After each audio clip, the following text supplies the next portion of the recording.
Estamos viviendo un momento en el cual gran parte de los integrantes de esta sociedad atraviesan diferentes crisis de salud mental. Los cuadros más comunes y de los cuales escuchamos hablar cada vez más frecuentemente son trastorno de ansiedad, ataques de pánico y depresión. ¿Cuáles son las características de cada uno de ellos? ¿Se presentan de manera independiente o pueden darse más de uno a la vez?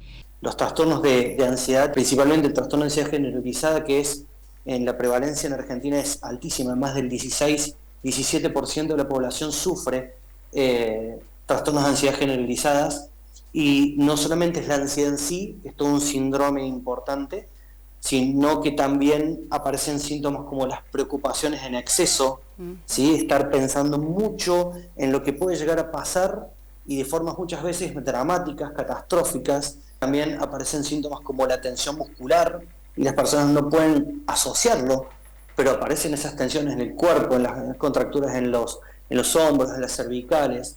Aparece la irritabilidad, la intolerancia y la impaciencia como factor fundamental para poder diagnosticar bien en un cuadro más ampliado, ¿no? Muchas cosas en el fondo están unidas. Por ejemplo, muchos síntomas de la depresión son conocidos, en realidad se llama trastorno depresivo mayor y son conocidos por todos, como lo es la tristeza. Sin embargo, hay muchas depresiones sin tristeza.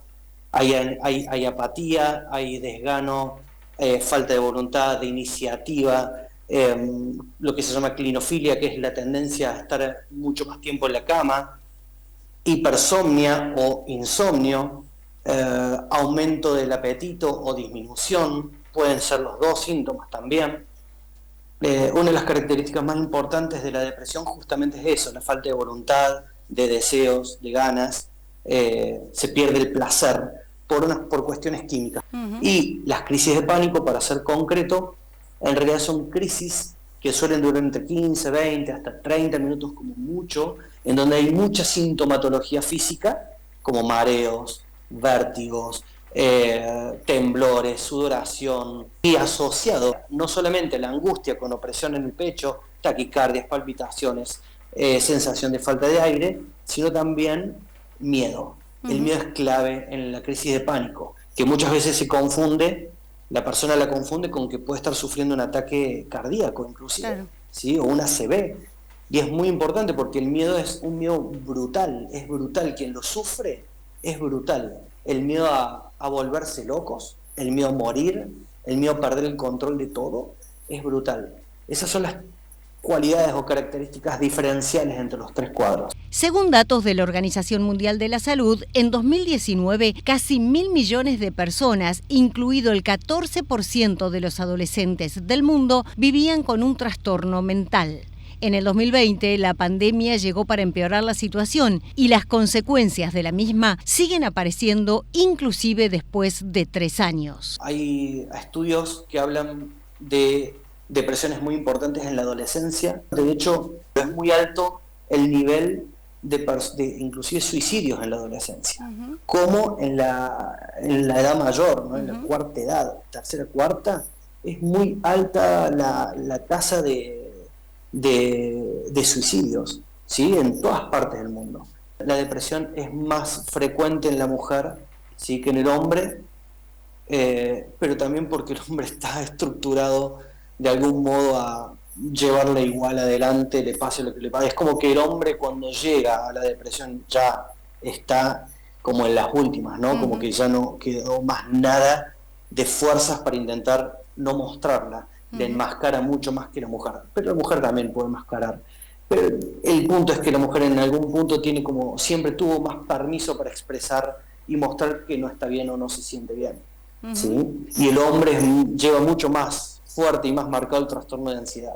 Los pánicos también son más frecuentes en las mujeres que en los hombres.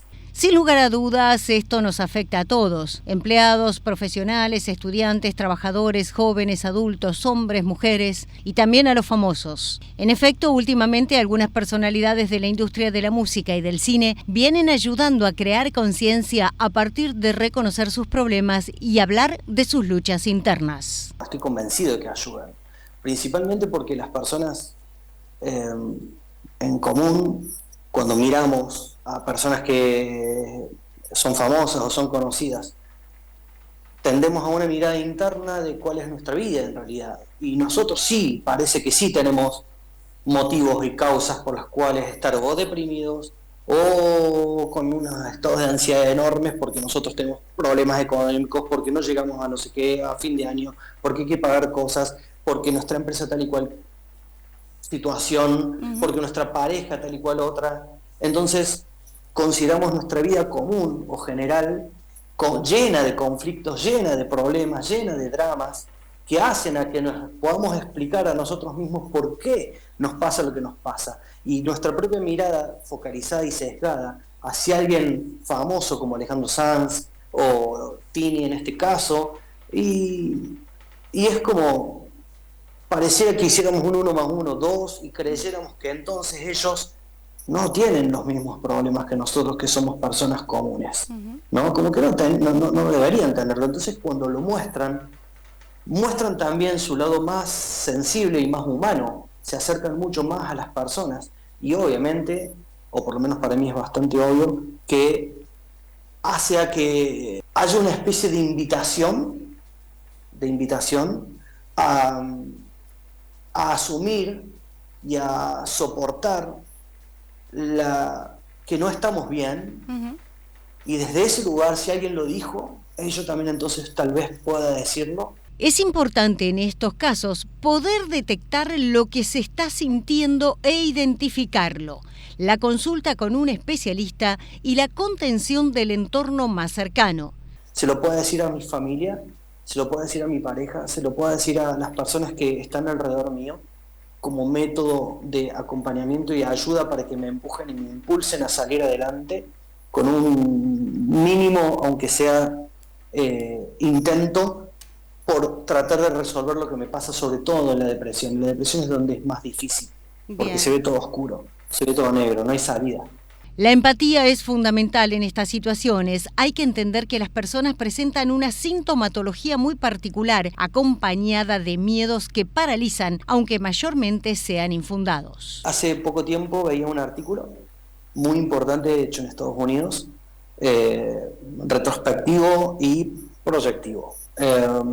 Estudiaron los miedos en general, miraron personas entre los 18 hasta los 75 años de edad y evaluaron por rangos etarios para ver qué porcentaje había de los miedos que tenían las personas que se manifestaban. Casi 93% de todos los miedos en toda una vida de una persona no suceden.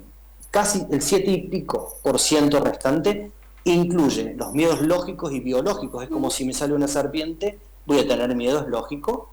Y otras situaciones en donde tenía miedo que me pasara tal cosa y sí pasó y sucedió, ¿sí? Pero es muy bajo el porcentaje de los miedos que al final se materializan, digamos. El miedo en principio es mental, no así el miedo biológico, que es el que nos salva y nos resguarda la vida frente a circunstancias peligrosas. Asimismo, los tratamientos resultan efectivos y en general son temporarios. El tratamiento tiene dos piernas, ¿sí? Para caminarlo, dos piernas.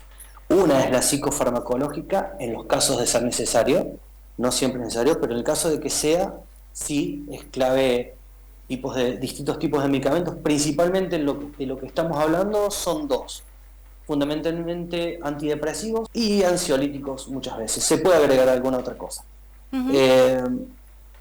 Y lo psicoterapéutico. Considero que lo psicoterapéutico, ir a algún psicólogo o una psicóloga o un médico psiquiatra especialista en psicoterapias también, creo que las dos formas son claves para tratar todos estos tipos de trastornos, las dos a la vez. Y al ser las dos, que cuando es necesario el medicamento, la psicoterapia va colaborando y va ayudando y va llevando al punto en el cual se pueda retirar paulatinamente una medicación que hizo muy bien en su momento porque la química no era suficiente, la propia, ¿no? Cerebral.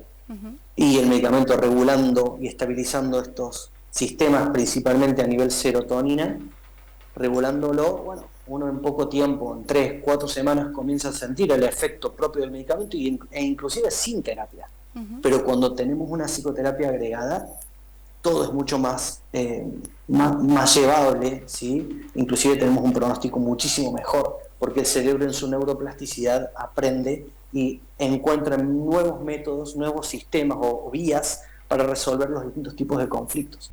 Esta crisis se ha visto reflejada en el mundo entero, en todos los ámbitos, y muchas personas han llegado a extremos después de haber luchado contra distintos trastornos de salud mental. Por suerte es mejor mirada la psicología y la psiquiatría. Es más receptivo todo, ¿no? Y antes, ¿hace cuánto? No mucho, 20 años atrás, llegabas a decir que ibas al psicólogo, ni hablar a un psiquiatra, y ya te miraban como que, estás muy mal. Y ni hablar si estabas medicado. Ahora te dicen, vengo a buscar la receta para la pastillita de la felicidad, ¿viste? Es como que les cambia totalmente la vida. Personas que han recibido un tratamiento psicofarmacológico para regular depresión, ansiedad, por ejemplo, y de repente ya no empiezan a no necesitar la medicación para la tensión, no necesitan el medicamento para el colesterol, no necesitan medicación para la gastritis, no necesitan medicación para el colon irritable, no necesitan medicación para un montón de cosas que estaban completamente relacionadas a un origen más bien mental y emocional. Las personas equilibran tanto en tantos aspectos o áreas de su vida que regulan muy bien. Por eso es importante dejar atrás el tabú y hablar sobre las experiencias y luchas que se enfrentan, creando conciencia en cuanto al problema.